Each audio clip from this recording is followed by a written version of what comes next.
like-minded, like-hearted individuals that inspire, encourage, and support one another along our individual and collective journey towards personal transformation. Our focus will not rest upon what beliefs, habits, or behaviors have led us to this group, rather on the vision we hold for the future and how our growing collective can support us in the achievement of these goals. We are not a religious group, nor do we follow a specific spiritual tradition. Our wish is that this remain a conflict-free atmosphere, honoring and respecting all forms of spiritual and personal growth so long as they cause no harm.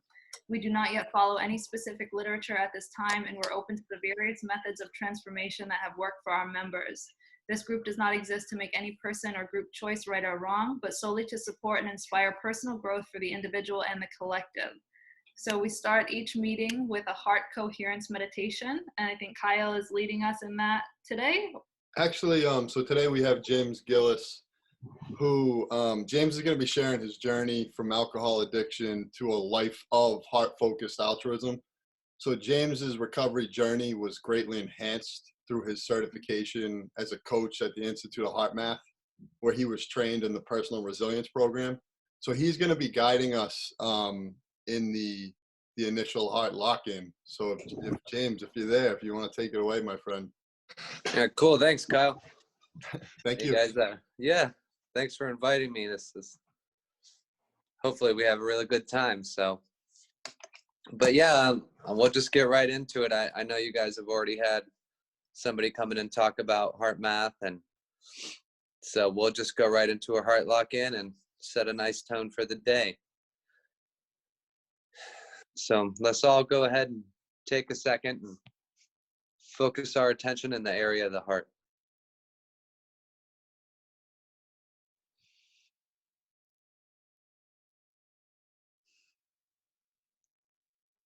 I always say we take a little elevator ride down from the consciousness in our head right down to the middle of our chest or heart area.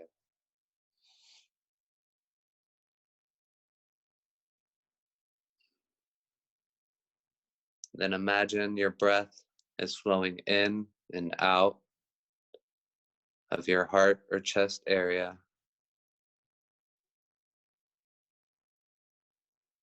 Maybe imagine cold air coming in, warm air coming out. Breathing a little slower and a little deeper than usual.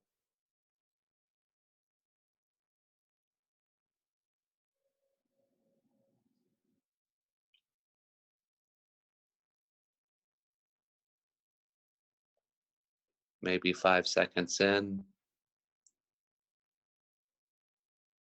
5 seconds out, but just find a rhythm that's comfortable for you.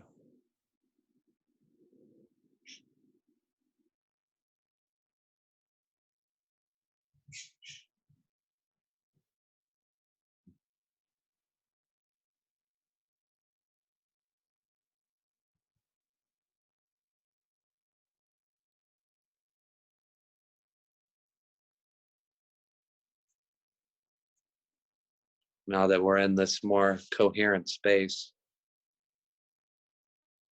let's activate the regenerative feeling, such as care, compassion, or just gratitude for all of us being able to be together tonight.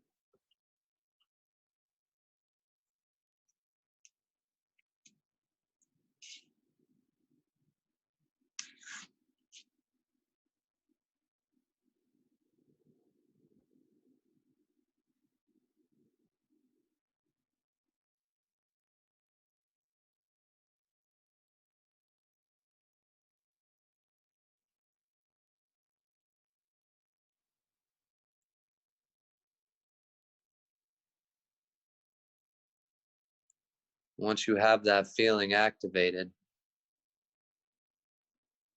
I want you to radiate that feeling to yourself first.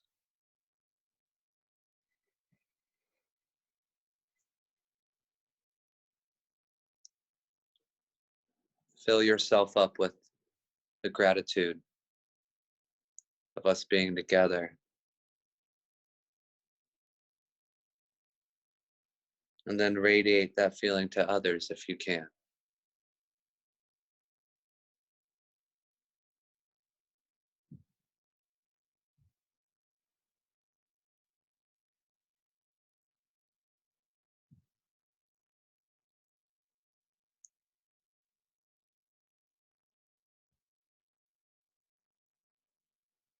I like to imagine that once I fill myself up, I fill up a sphere around me that pulsates out to first those closest to me and those I care about.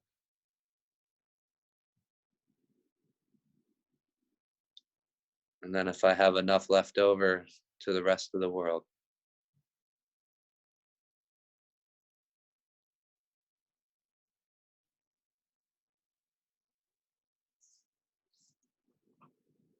And let's just radiate that for a couple minutes.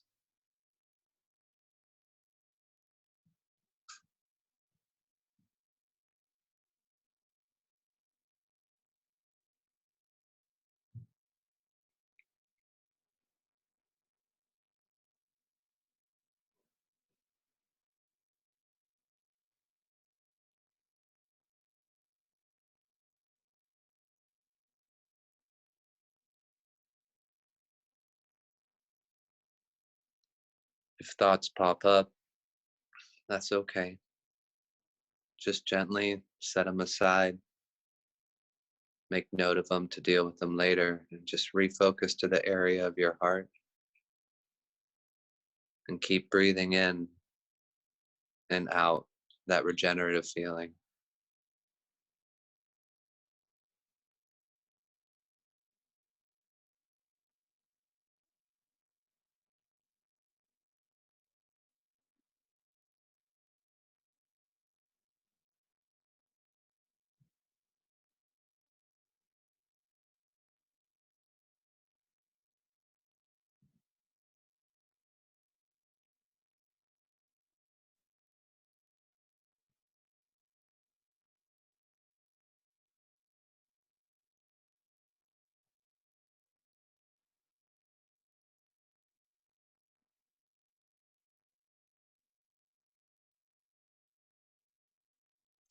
All right, that was a couple minutes. Thanks, guys. Yeah, thank you, James. So for everybody, James is the Executive Administrator at Integro. And Integro is this very unique like healing center, I guess, in Ohio that uses practices like this to help people become the best versions of themselves. So James basically uses this technique and techniques just like this with his clients and with people in recovery to elevate their emotions and teach them the tool to kind of help them just become better people. So you're doing great work, James, and take it away, my friend. Thanks, man. Yeah, I was a restaurant manager for 20 years, and I met an amazing lady who she might be on here right now. Her name's Dr. Sandra Solano, and she introduced me to Heart Math. She's the founder of Integro, and it's just a whole nother world for me. I was never into anything quite like this before. Just doing the 60, 70 hours a week grind in the restaurant. And I was doing my very best to ignore or self-medicate whatever emotions or feelings I was having. So to go from crazy high stress as a way of living to having a career where I'm not really supposed to be stressed, and it's just been a really nice, just amazing change of pace and just such a better way to live my life. But yeah, we, like he said, I represent Integro, and we have a few different ways that we help people find wellness. Sandra is a certified heart math trainer, which is kind of just a step above my certification, but she also plays the Tibetan singing bowls. And we tend to use those together a lot because the singing bowls kind of help to reset your nervous system and clear the pathways. And heart math gives us tools to rewrite new patterns of behavior. So a lot of times we can get people sort of like their slate a little cleared with the singing bowls, and then introduce them to heart math, and it's amazing how well it can work together and how we can find just patterns of behavior and change them through just these simple holistic practices, no medication, just we have the power in ourselves, and the power is all around us, and music and nature, we just have to look for it. So I wanted to talk a little bit today about not just addiction, but just compulsions in general. Heart math can be really powerful, just dealing with any of our compulsions. And we use emotional awareness, or we also coined it emotional fitness, to help with compulsive behaviors. Our society very recently has just gotten into, self-care and wellness. But I know growing up, I didn't have much emotional training. You see a meme of a cat on Facebook that just says, like, hang in there. And, you're just supposed to know how to do it. They say, don't let other people control your emotions, but nobody tells you how. So heart math is really cool to give us some tools to deal with those things. And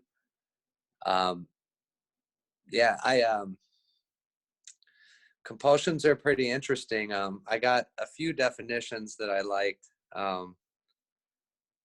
We all have compulsions of some sort, and they're not all terrible. Some, little things, like I remember I used to have a really bad habit of counting sidewalk lines and always having to end on an odd number. And it was just something I did, and I didn't even notice I was doing it until I did. And it took a long time to break that behavior. But the definitions I found that I liked best was: a compulsion is an urge to behave a certain way against one's conscious wishes.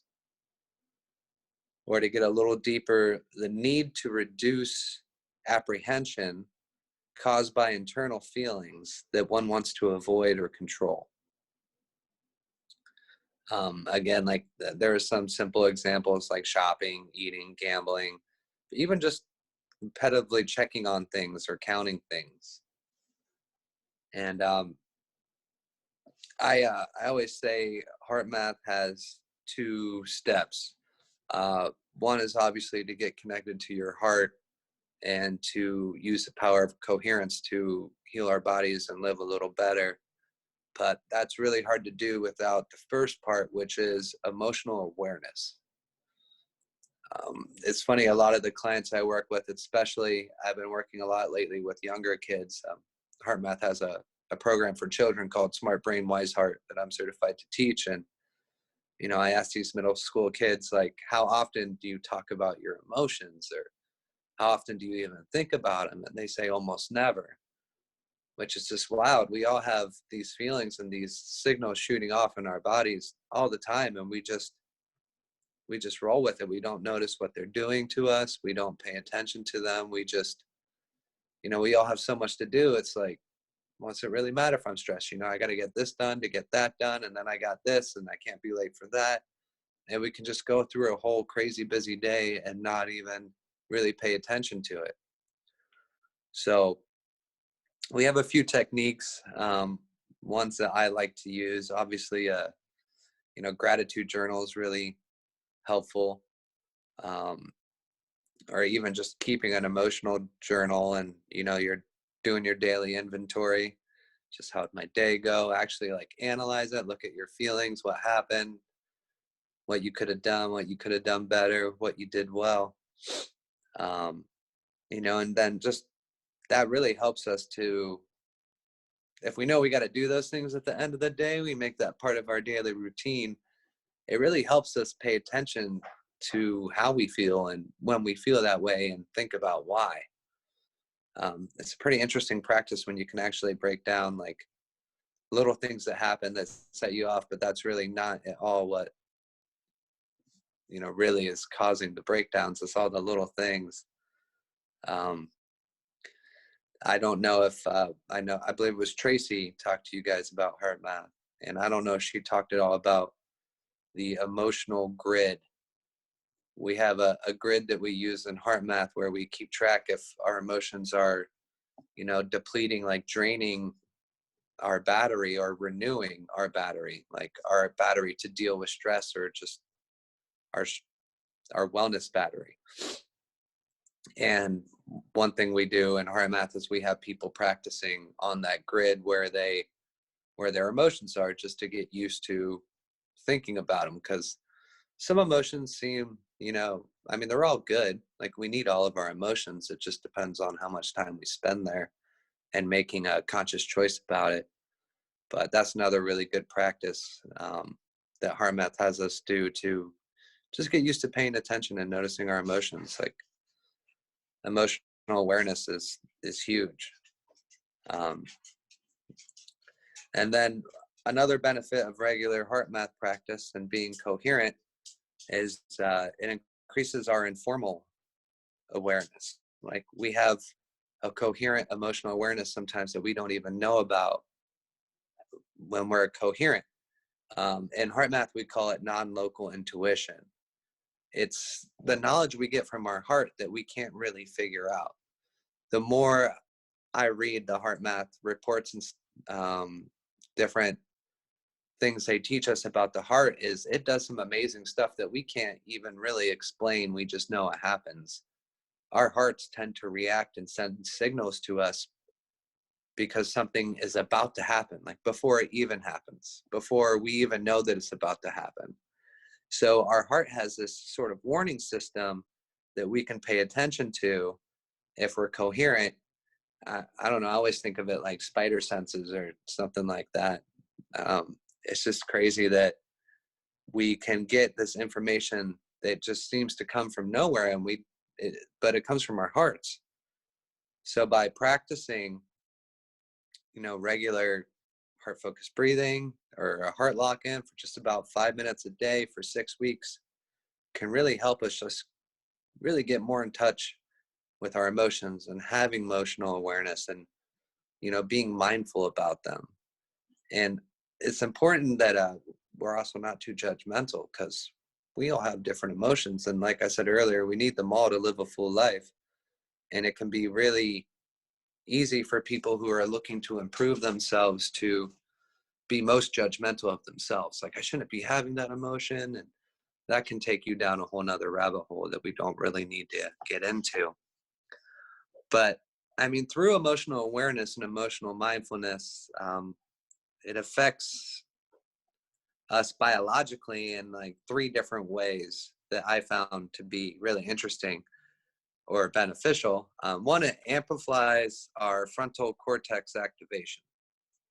So just being aware of our emotions and practicing HeartMath can help us live more with our full brain power. When we're in fight or flight mode, when we're not coherent, our frontal cortex shuts down. Like, our higher thinking is not there. That's why, and we know in HeartMath that when we're coherent, we can think better, we can perform better, we can, make better decisions, because our whole body's working together the way it should.